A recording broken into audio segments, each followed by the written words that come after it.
film is a murder mystery, and then that mystery becomes an even greater theological mystery. Sort of a new take on the New Testament story of the resurrection for a contemporary audience. The idea of seeing it through the eyes of a non-believer, of Claudius, in this sort of genre style, it just worked really well. And the power of faith, where you really start to see how powerful faith is and how something that you thought is true all your life can just turn on its head and it can change you forever.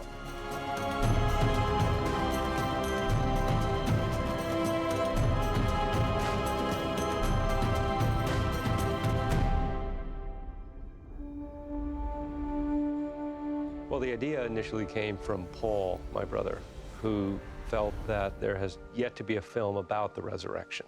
Everything takes us up and through the crucifixion. So his idea of the resurrection being a film was original and fresh to me. The idea of telling it through Claudius's eyes was to give us a fresh look at the story. And most people know the story, so I was trying to think in 3 dimensions of Jerusalem, and like with a character not in the Bible, he would be free to go other places. He comes into the scene and he knows nothing about Christ. He knows nothing about any sort of faith other than the one that he's been raised with. And so it's really interesting to see that time period through his eyes. These kind of films were quite popular back in the 50s and the 60s, and there have been a number of them done since, but we wanted to do something completely different, so it's sort of the resurrection story told as a detective story. I read the script and marveled at the fact that I had just digested a major biblical story, but it came across more as an extraordinary murder mystery, a film noir, a detective story. I'd never heard those stories told through the eyes of a Roman, and not told in a sort of mythical, sort of fantastical religious manner. So it was kind of interesting to get a much more sort of honest perspective of what it might have been like to be there while these sort of great events were happening. And I really thought that was a very interesting way to observe the character of Yeshua, of Jesus Christ, kind of from a distance, wary of him, like thinking, what's this guy about? You know, is he for real? Is this for real? And Joe and Mario, we'll start you guys in closer here. Background action! And I think it was important for us to really keep a high caliber of production on this. We wanted to make something really incredible and special. We could have gone with other directors, but why not pick the best? I mean, Kevin is incredible. He's just this visionary. Kevin Reynolds, I met over the last year or two, and when he came in, he had such a clear vision of what he wanted for this film.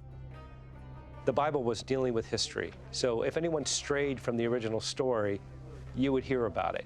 So I felt that Kevin Reynolds would be able to direct the actors in this transformative, redemptive story, and I thought he would shoot a beautiful film, and I thought he'd be able to handle the historical element of the resurrection and ascension respectfully.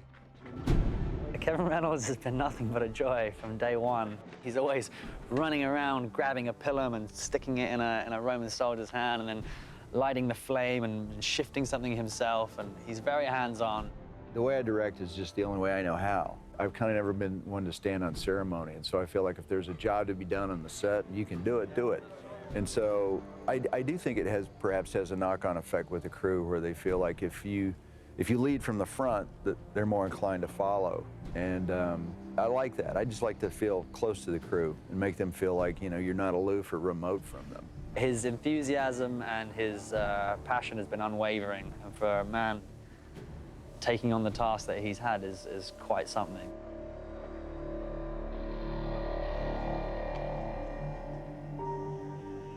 The crucifixion scene was a tough one because we only had 4 days to shoot it. And of course, that's a very iconic moment in the New Testament. And unfortunately, because we were shooting in Malta in August, we were shooting in about 90-degree heat and brilliant sunlight. I liked the fact that Kevin was doing a unique take on the crucifixion. How many countless times have we seen this? So the whole idea was to see it through their perspective. The tomb guards that are crucifying these men, it's a job. It's just a daily job. They don't like this job. They're crucifying them, taking them down, they're putting them in the pit. It's just a horrible job. The crucifixion was very powerful indeed. It was a very, very hot, humid day, and I don't know if that lent a sense of cruelty to the events, but certainly the image in actuality is palpably powerful and upsetting. And one of my original intentions with Clavius was that he thought this was beneath him to even show up here. And the reason I had to go to the crucifixion was because biblically the centurion was touched by crucifying Christ, and he was changed. So that's another way that Clavius was born. Someone else has to come in here and finish this up. It was a very surreal experience to be at the crucifixion scene. You know, to even see it actually is weird, but to be part of the scene where you're one of the soldiers doing the bidding is very surreal.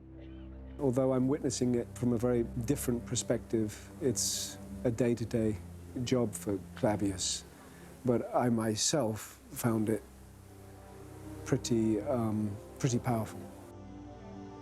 We wanted that scene in history to land squarely in the soul of our lead character, so it had an effect on him, because certainly that radiated out throughout the world up to the present day, because that's had an effect on 1 billion Christians worldwide.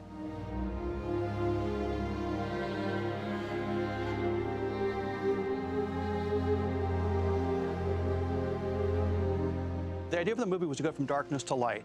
Okay, at the crucifixion, it's the darkest moment. Peter and the disciples are at the lowest point they're going to be at because they thought they were going to suffer the same fate. Clavius, he has a future. He's at a very high point. He's destined for Rome, destined for big things. So the idea with the two arcs was, as the story unfolds, the disciples see the risen Christ, they start to rise. Clavius investigates, he's coming down. And at the midpoint, they cross. When Clavius actually finds the disciples. Welcome, Clavius.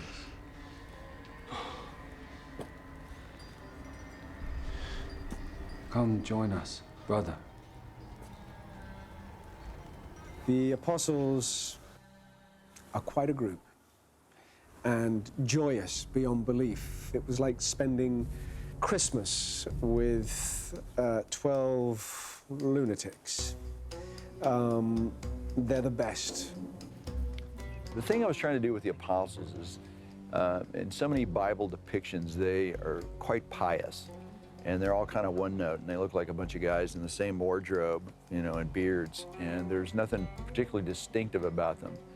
What I wanted to try to accomplish was creating characters who felt accessible to the audience. You could relate to as just other people who had their own quirks. Like some of them have senses of humor.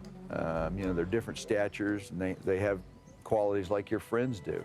And that was very important to me, is make them feel like real people and not just kind of icons. Yahweh, hallowed is your name. Give us today this daily bread, and forgive us our debts, as we have also forgiven our debtors. Amen. What a great troop. You know, the apostles were raucous, fun men, you know, beautiful artists and human beings, kind, generous souls, you know. So it was a fantastic blend of humanity. We've been thrown together from lots of different corners of the world, and the camaraderie was there straight from the off. The best part of our ensemble is that we can have a laugh together.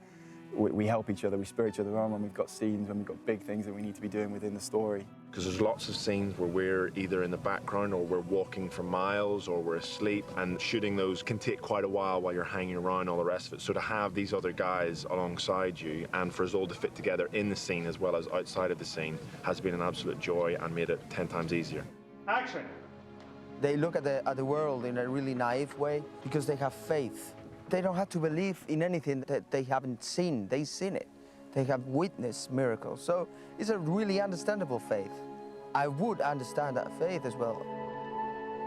I was always a bit nervous and cautious about the last quarter of the movie. I felt that I really got and understood the first couple of acts, but that third act, I just didn't know how it was going to pan out when I read it on the page.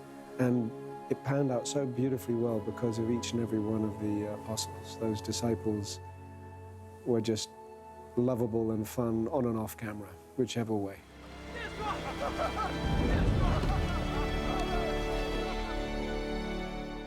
There is no greater kind of narrative than the mystery of Christ. And what I love is that we embrace it, we accept it, we don't try to challenge or reinvent it. I wanted this picture to appeal not just to the faithful, but also to people that may not be believers. You know, just purely from a story or cinematic standpoint as well. There's so many people out there that are a Clavius, that kind of sit there and kind of wonder. What we're really asking people to do more than anything is just to explore this and say, I want to know more. I want to know more for myself, and I really want those answers for myself. The point of doing the film was having faith in the ability to change. You can make small changes and ultimately create a big change for yourself.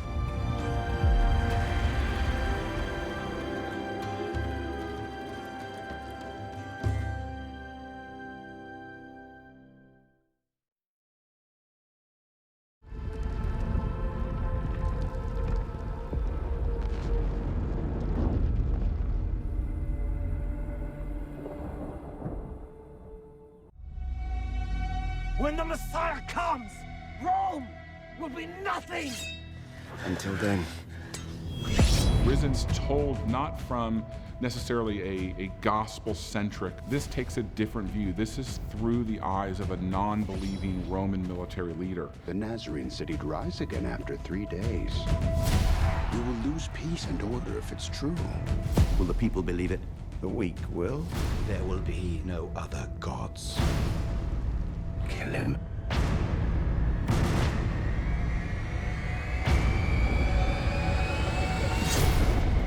Where most films about the life of Christ end at the crucifixion, Risen really begins at the crucifixion. And the military leaders and the religious leaders of the day woke up that morning and the body of Jesus was missing.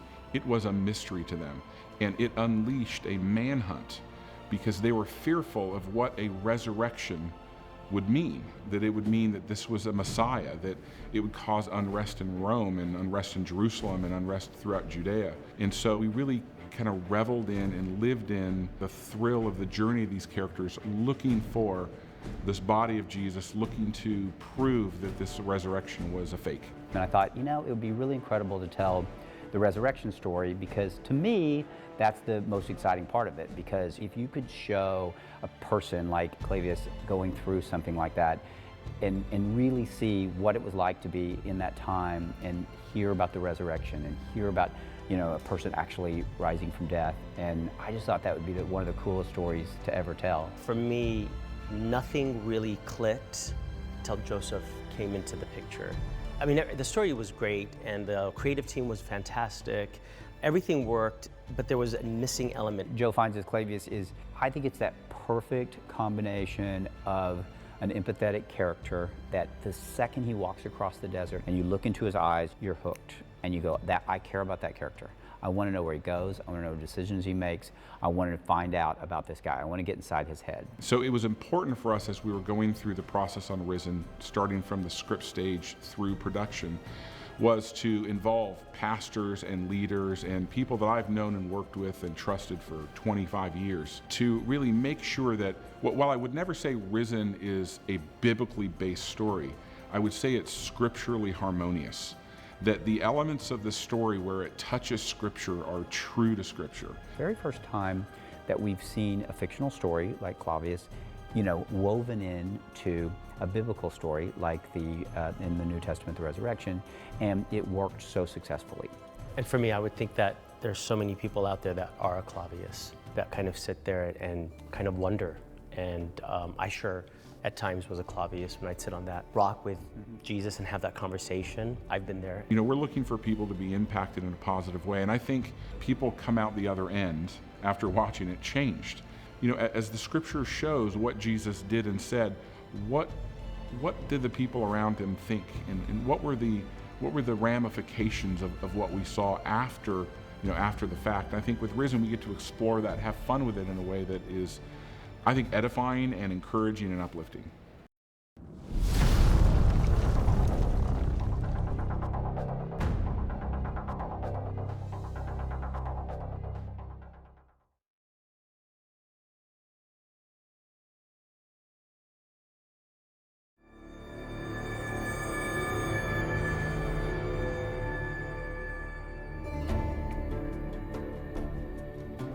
There were a few production designers that we were talking with, and it really came down to design choices and a fresh look on an old subject, and who could really bring the film to life and give it great scale. It was very important that the film had scale, natural scope.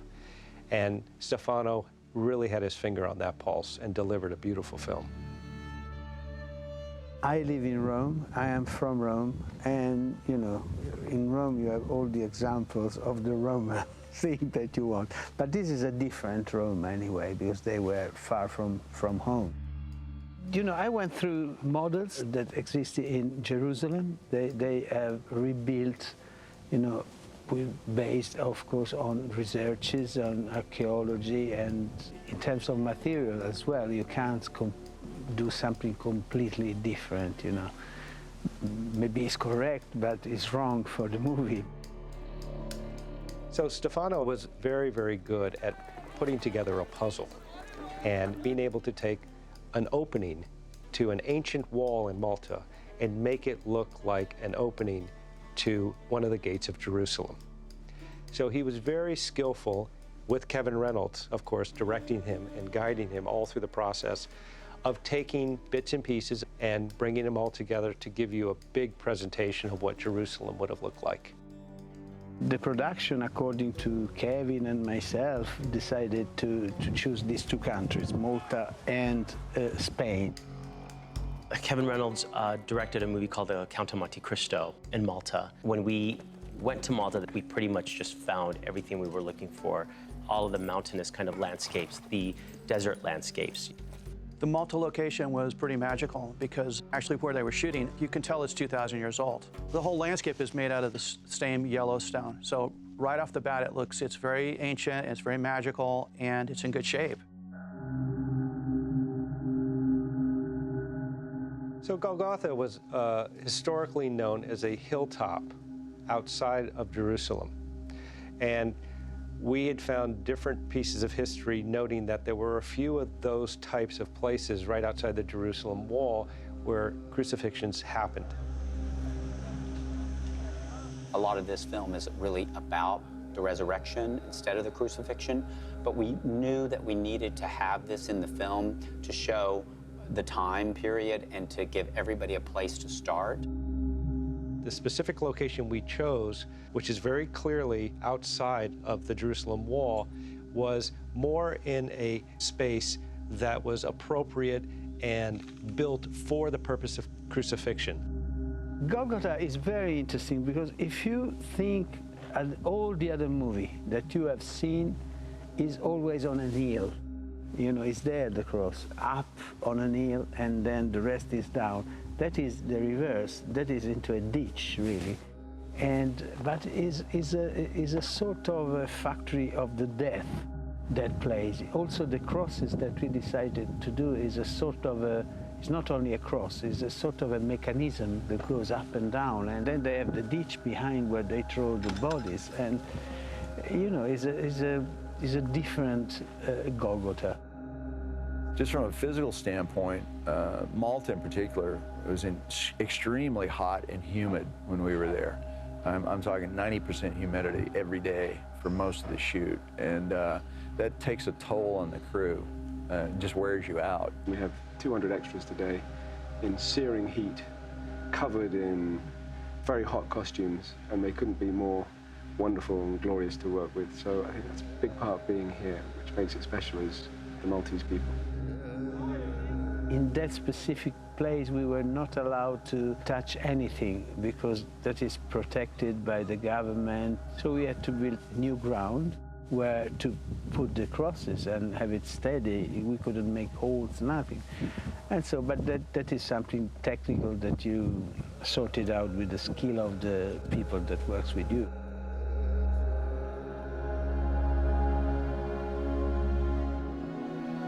Sea of Galilee is sort of a turning point in the third act where our leave the city of Jerusalem and sort of go out in the countryside, and it's kind of you get in touch with nature. We were missing the Sea of Galilee, and that was the big one, because the Sea of Galilee did not exist in Malta. It was very, Malibu Beach. So we took the Sea of Galilee and moved across the sea into Spain, Almeria. Kevin Reynolds picked the Sea of Galilee very specifically, very carefully, based on looking at historical maps and drawings of what the Sea of Galilee looked like 2,000 years ago. The Sea of Galilee, which is a beautiful location here in Almeria, and a beach called Genovese Beach, which is a wonderful couple of miles of virgin white sand and lovely turquoise shallow water.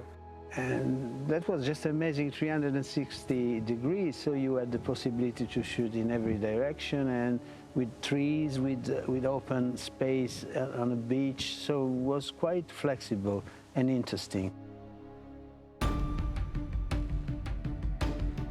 We also use the Alcazaba for a portion of Pilate's palace, the exterior portion for his open terrace. We built sets in Malta that we used for the interior, but we've tried to cobble together the look of Pilate's palace from our terrace here and the interior sets that we had in Malta. We found a beautiful interior-exterior space that would be very clean to shoot in, and what we call practical production, whereas you occupy a space that pre-exists and you augment it to reflect the period and, most importantly, the character. And the one we chose had space and scope and scale and plenty of opportunities for us to augment it to become yet a Jewish structure with Roman artifacts all over it, to further imply that they are occupiers of this territory. You have a big terrace here where they bring the body of the man that could be Jesus Christ. There again, we had to create elements, common elements, to link together the two different locations.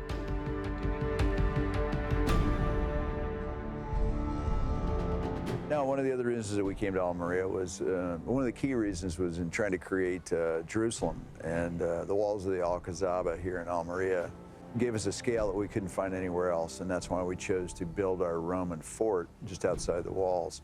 The dimension came out from the needs that we had, of the movements here, and the layout is actually a layout of a Roman fortress that they found in Middle East.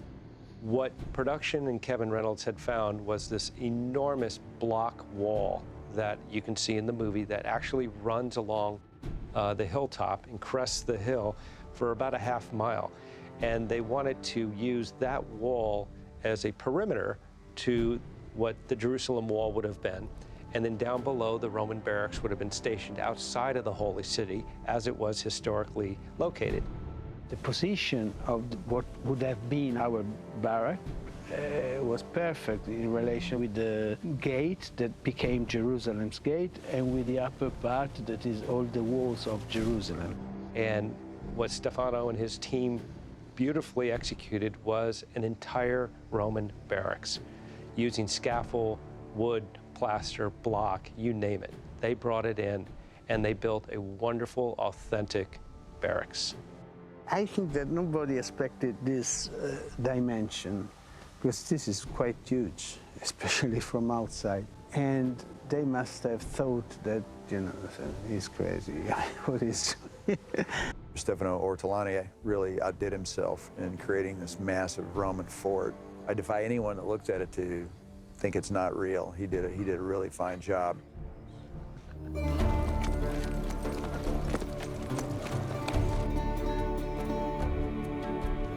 The movie feels and looks very, very fresh and authentic and big.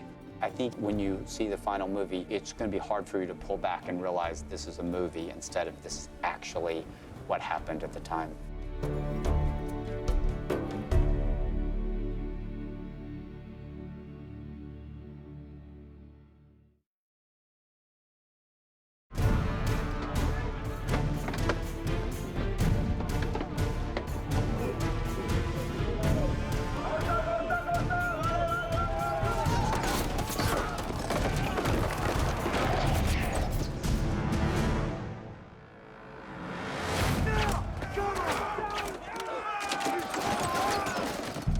The reason we began the film with Clavius in a battle sequence was to show what he did every day as a soldier for Rome and what ultimately he wanted to get away from.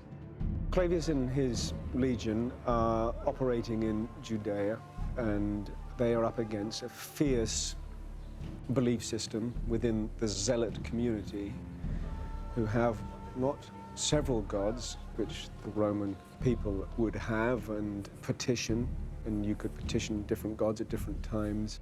In Clavius's case, obviously, Mars is a god that springs to mind, especially if you're in the business of killing. But what I guess the Romans couldn't comprehend is the idea that there would be one God that serves all.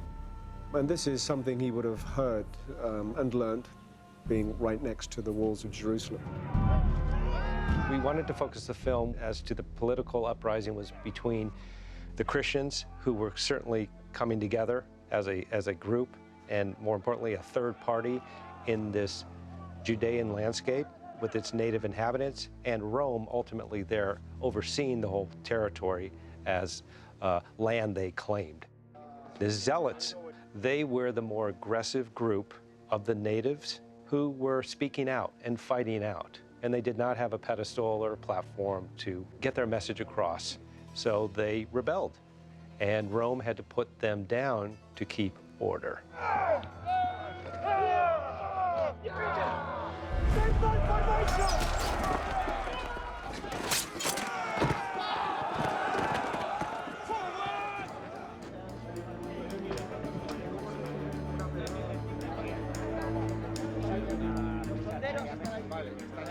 A medida que vayamos avanzando, pues eso, mirad lo que veis aquí.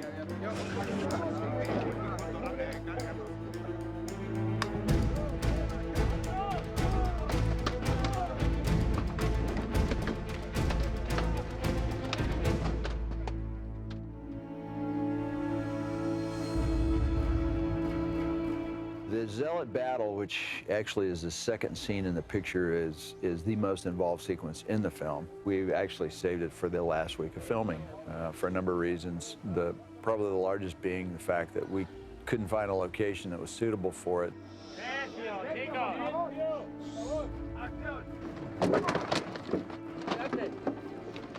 It's a lot of setups, it's a lot of people. It's a very dramatic but precarious location.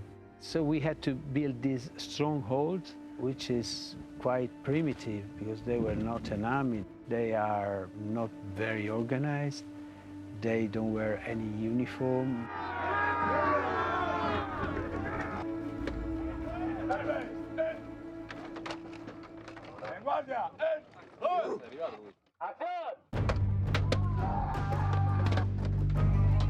What was fascinating about how intricate the Roman army machine worked and how they would work at close quarters, and working at close quarters meant that you couldn't wield your sword because you'd probably take the eye of your comrade out, because they were shoulder to shoulder, shield to shield. So along came the gladius, which was this revolutionary sword, or rather long knife, really a stabbing machine. So rather than slashing like a lot of the barbarians would be wonderful at, the Roman army was very adept at being surgical about it, and would probably have several points of the body in which they would stab from the protection of the shield. They would come up and then back. So it was very economical. It was brilliantly orchestrated and lethal.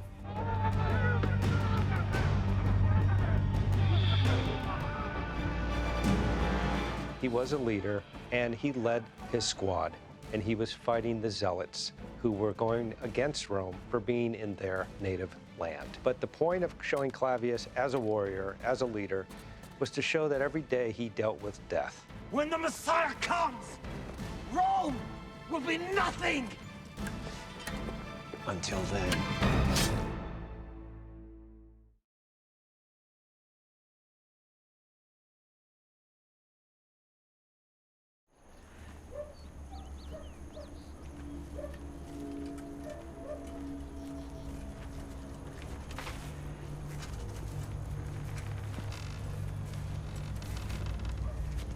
How long? 3 days, at least. Farmers say it was suicide. Do they? He actually betrayed the Nazarene. His name was Judas. Bury him before your next spy hears of it. This was revenge.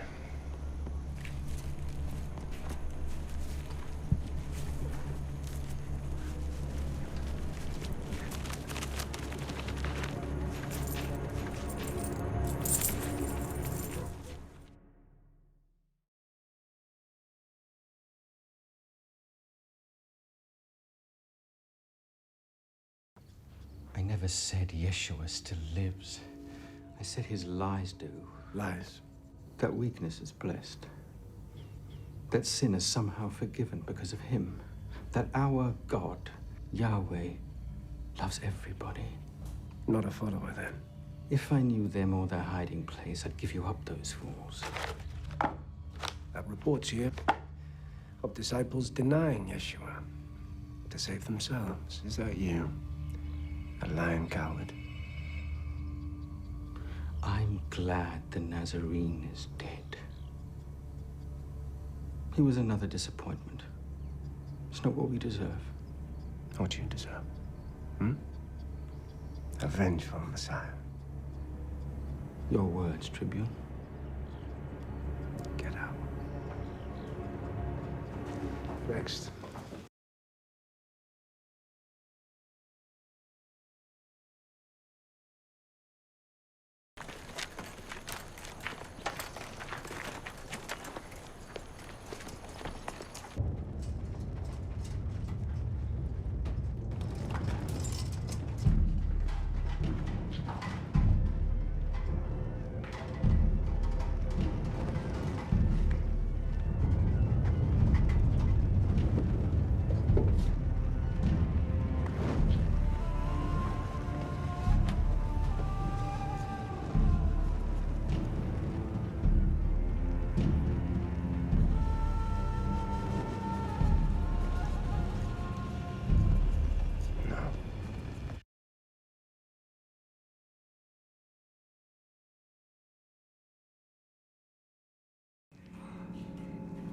Forgive me, Prefect. I'm sorry to disturb you, sir. But this happened hours ago. He should have returned by now. Look for me shortly, he said. I fear mischief, Prefect.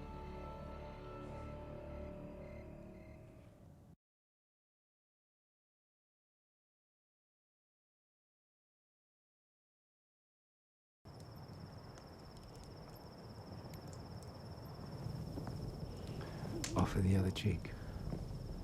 We try to. Well, I try. Except when they came for him. A man's ear was struck off. I have a temper. Bravo. Then I denied him 3 times that same night.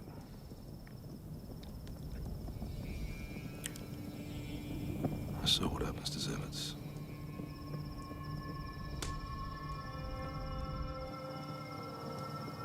Why are you here?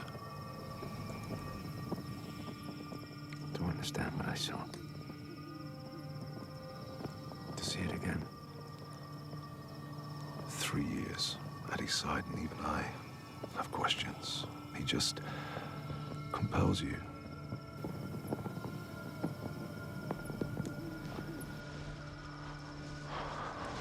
Sleep, Tribune.